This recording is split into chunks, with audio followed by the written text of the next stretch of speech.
최근 한국과 마지막까지 미수교 국가로 남아있던 국가와의 수교 과정이 남북 통일의 복선을 보여주는 듯해 눈길을 끌고 있습니다. 우리 정부가 유엔 회원국 가운데 유일하게 남은 미수교국인 시리아와 수교에 대한 안건이 드디어 지난 18일 국무회의에서 통과됐습니다. 이제 양국이 외교 공안만 교환하면 정식으로 외교 관계가 맺어집니다. 1991년 한국이 유엔에 가입한 지 34년 만에 191개 유엔 회원국 모두와 수교하게 되는 것입니다. 한국 외교 지도의 마지막 빈칸에 퍼즐이 맞춰지는 것입니다.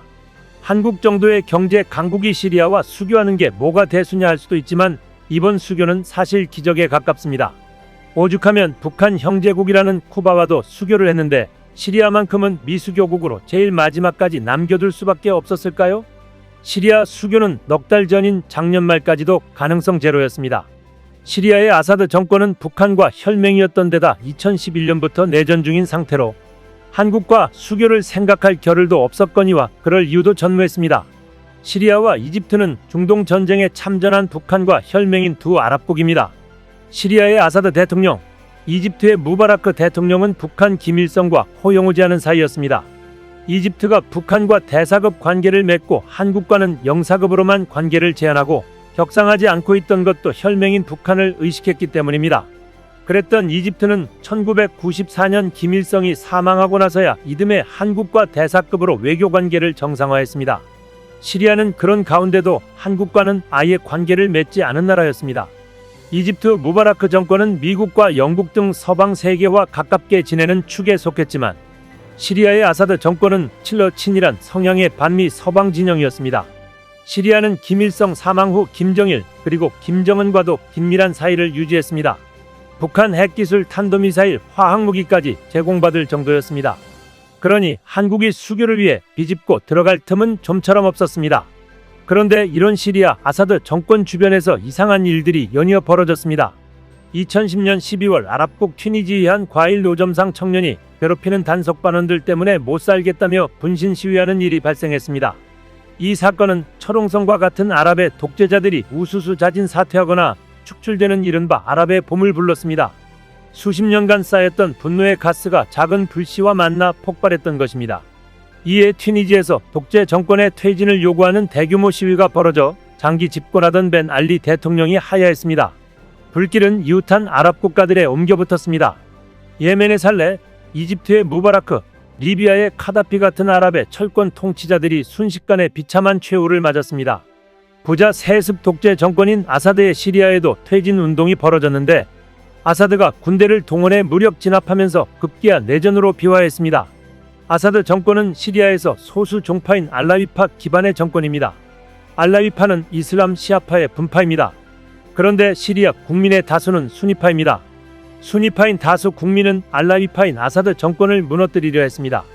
아사드 정권은 내전에서 수적으로 밀리고 서방 중심의 국제 여론에서도 궁지에 몰렸지만 다른 아랍국처럼 무너지지 않았습니다. 러시아와 이란을 든든한 후원자로 뒷배로 두고 있었기 때문입니다. 시리아 내전에서 러시아와 이란은 우방인 아사드 정권을 지키기 위해 물심양면으로 도왔습니다. 내전이 10년이 지나도 끝나지 않고 수도 다마스쿠스를 빼고 다른 지역은 반군 손에 넘어갔는데도 아사드 정권이 꿋꿋하게 계속 버틸 수 있었던 이유입니다. 그런데 여기서 뜻밖의 상황이 전개됩니다. 러시아가 2022년 2월 우크라이나를 침공하며 전면전에 들어간 것입니다. 푸틴은 전쟁의 승패가 단기간에 날 것이라고 판단했습니다. 하지만 우크라이나가 뜻밖의 잘 싸웠고 전쟁은 바로 지금 이 순간까지도 끝나지 않고 3년이 넘도록 지속됐습니다. 시리아의 버팀목이던 러시아가 반군들의 치이는 아사드 정권을 챙겨줄 여력이 전쟁 장기화로 바닥나 버린 것입니다. 오죽하면 러시아가 북한의 손까지 벌렸을까요? 뜻밖의 일은 여기서 그치지 않았습니다. 2023년 10월 7일 하마스가 가자 지구의 철조망을 넘어 이스라엘 도시까지 침투하는 대기습 작전을 감행해 양측 간 전쟁이 터진 것입니다. 사태 초기만 해도 이스라엘이 가자 지구에 하마스만 묵사발 내고 멈출 것이란 전망이 지배적이었습니다. 그러나 이스라엘은 확전에 확전을 거듭했습니다. 급기야 이스라엘과 시리아 간에도 공방전이 오갔고 더 나아가 이란도 이 전쟁에 휘말렸습니다. 10여 년간의 내전으로 재정이 바닥나고 무기고가 텅텅 빈 상황인 아사드 정권이 이스라엘과도 싸워야 하는 처지에 빠진 데다가 버팀목인 이란까지도 전쟁통에 빠진 것입니다. 이란은 장기간의 국제적 제재로 약골이 됐고 1979년 혁명 세력의 노쇠화와 젊은 층의 쇄신 요구로 국내적으로도 몸살을 앓고 있습니다. 거기에 이스라엘의 군사적 압박까지 받게 됐으니 이란 입장에선 아사드 정권 뒷바라지까지 하기가 버거워진 것입니다. 내전 중인 시리아 아사드 정권의 유일한 버팀목인 러시아와 이란이 둘 다 전쟁으로 제코가 석자인 상태가 돼 아사드의 두 버팀목이 흔들대는 상태가 됐습니다. 그 상황이 절정에 이르던 시기가 바로 2024년 하반기였습니다. 때가 왔음을 느낀 시리아 반군 세력은 북부 지역에서 다마스쿠스를 향해 남진했고 수일 만에 아사드 대통령궁에 무혈 입성했습니다. 아사드와 그의 일당들은 제대로 맞설 엄두도 못 내고 러시아의 SOS를 쳐서 비행기를 제공받아 러시아로 도망을 갔다고 합니다. 그렇게 끈질기게 버티던 50년 독재 역사의 아사드 정권이 뜻밖의 일이 겹치고 겹치더니 순식간에 무너져버리고 만 것입니다. 반군이 다마스쿠스를 향해 나선 지 단 2주 만의 몰락이었습니다. 지난 18일 국무회의에서 처리된 시리아 수교안은 이렇게 끝까지 한국을 거부하던 아사드 정권이 사라지고 새 정권이 들어서면서 가능할 수 있었던 것입니다. 1년 전만 해도 아니 넉 달 전만 해도 시리아와의 수교가 이렇게 도적같이 훅 찾아올 줄은 몰랐습니다. 동서독 통일 전인 1989년 10월 25일 빌리 브란트 전 서독 총리는 한국을 방문해 독일보단 한반도 통일이 먼저 될 것이라고 했습니다. 그러면서 독일 통일은 10년은 지나야 이야기가 시작될 것이라고 말했습니다. 그런데 브란트의 서울 연설이 있은 지 딱 보름 만인 11월 9일 베를린 장벽이 무너졌습니다. 그리고 이듬해 10월 독일의 통일이 이루어졌습니다. 브란트는 정말 몰랐던 것 같습니다. 통일이 도적같이 코앞에 다가왔던 사실을 말입니다. 아사드 정권의 몰락을 보면서 김정은은 무슨 생각을 했을까요? 김정은은 푸틴의 러시아에 올인하고 있는데 뜻밖의 일이 벌어져 상황이 바뀌면 어떻게 될까요?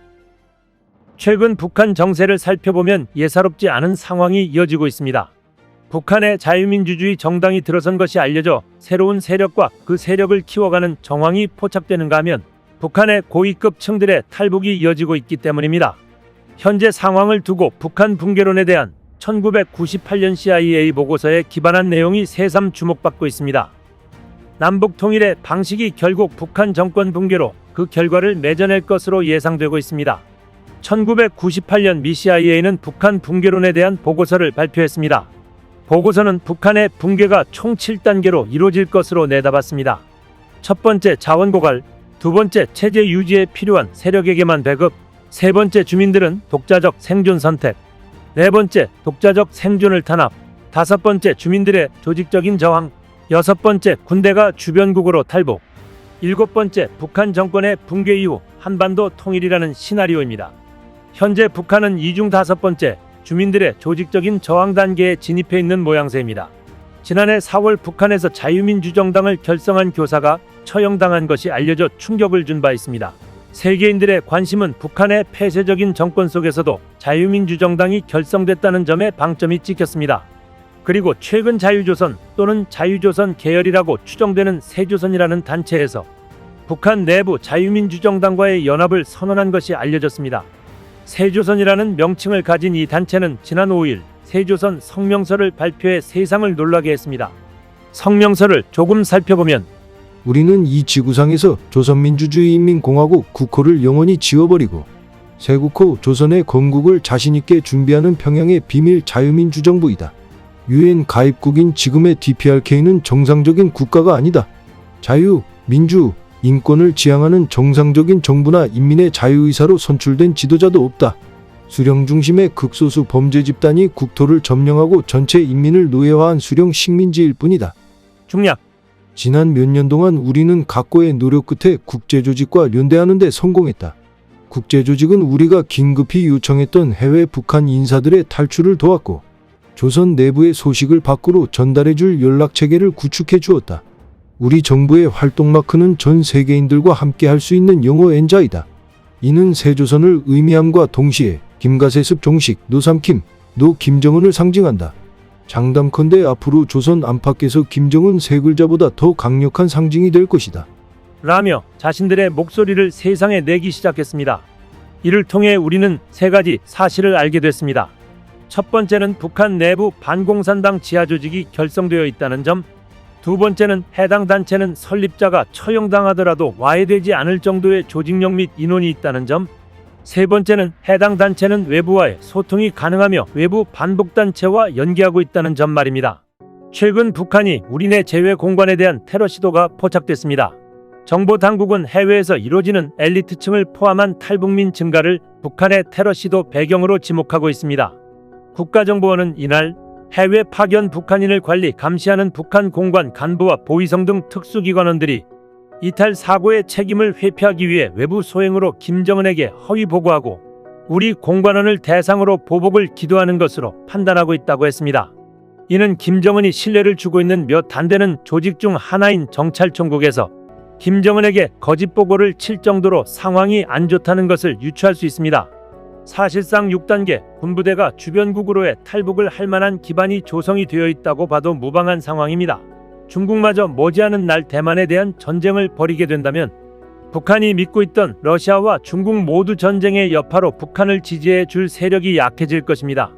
이 틈을 타 북한의 새조선이 반란을 일으켜 북한 붕괴가 일어날지 알 수 없습니다.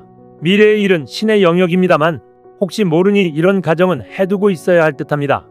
남북 통일도 도적같이 찾아올 수 있다는 것을 말이죠. 이상 시온TV였습니다.